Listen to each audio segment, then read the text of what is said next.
In this video, we're walking through the opening mission in Grand Theft Auto 5 Prologue. I'll take you through the heist, the shooting, using cover, and escaping from the cops. Hi, my name's Dan, and I'm an old, grumpy gamer. Grand Theft Auto is a truly massive game. Between GTA 5 and the constant updates from Rockstar for GTA Online, there's no shortage of new content and interesting things to do. Join me then in our new series, getting gold in every damn mission in GTA 5, as we look at the Grand Theft Auto Prologue. And don't forget to hang about until the end, so you can catch our quick look at some of the Easter eggs you may have missed.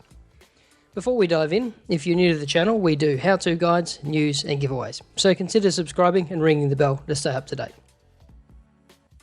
The Prologue is a great little idea by Rockstar. Not only does it act as a tutorial for the basic mechanics of the game, but it gives you more or less a risk-free way to try out different controls and tactics. For this exercise, I'm going to assume you're new to the game. We start in the lobby of the bank in North Yankton, 9 years before the main story, and are thrown straight into the action. As soon as Trevor kicks the door in, we have control over Michael. Move into the secure area. And point your weapon at the security guards and the clerks to get them to move. Pointing at their head may or may not get them to move faster. Don't pull the trigger though, or the scene will be reset. Next, look to the top left of your screen for some new prompts.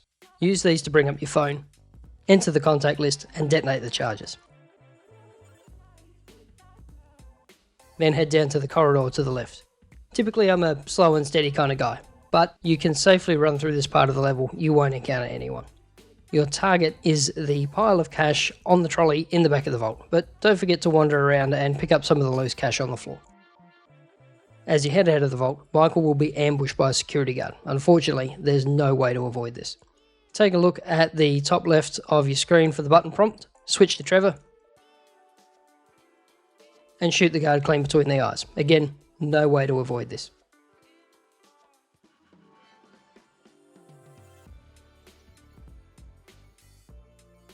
Keep an eye on that top left again for the next set of button prompts. So run up, take cover somewhere far from the set of doors.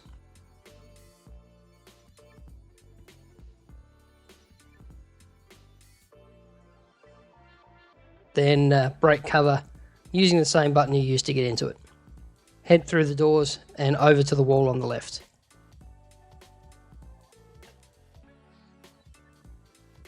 Once Brad and Michael are clear of the doors, grab some cover on the first post just to the left. Look to the top left again for instructions on aiming. Then aim and shoot the cops and push in.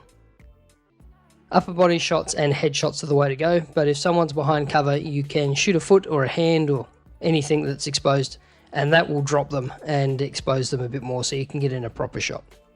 It's worth noting that if they go down without that little X showing up, they will get back up again, but you can shoot them when they're down to finish them off.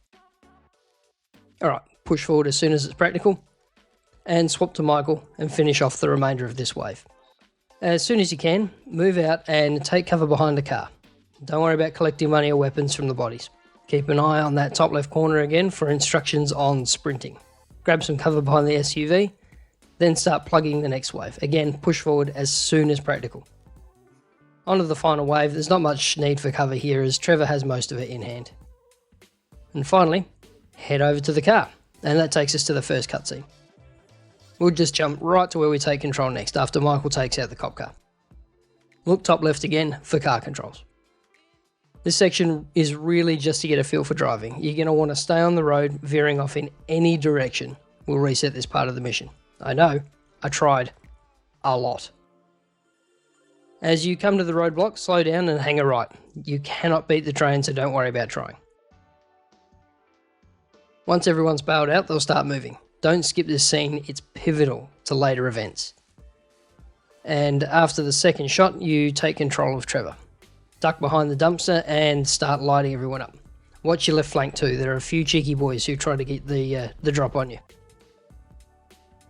Again, down doesn't necessarily mean dead, so I like to drill a few extra rounds in when I can for good measure. And once you've taken out a few more locals, you'll get pulled into a cutscene, and that's the end of everything you can do. But don't skip the cutscene, again, important exposition.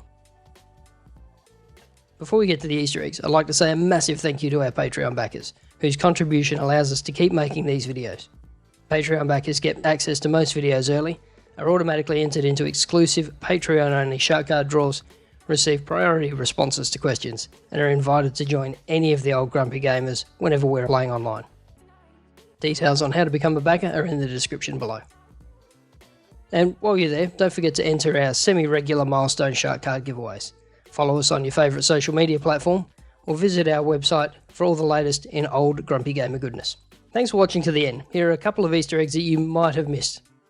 The woman in the heist is Michael's soon-to-be wife, Amanda. The shooter was FIB agent Dave Norton, and Brad was most likely not Dave's target. So what are your thoughts?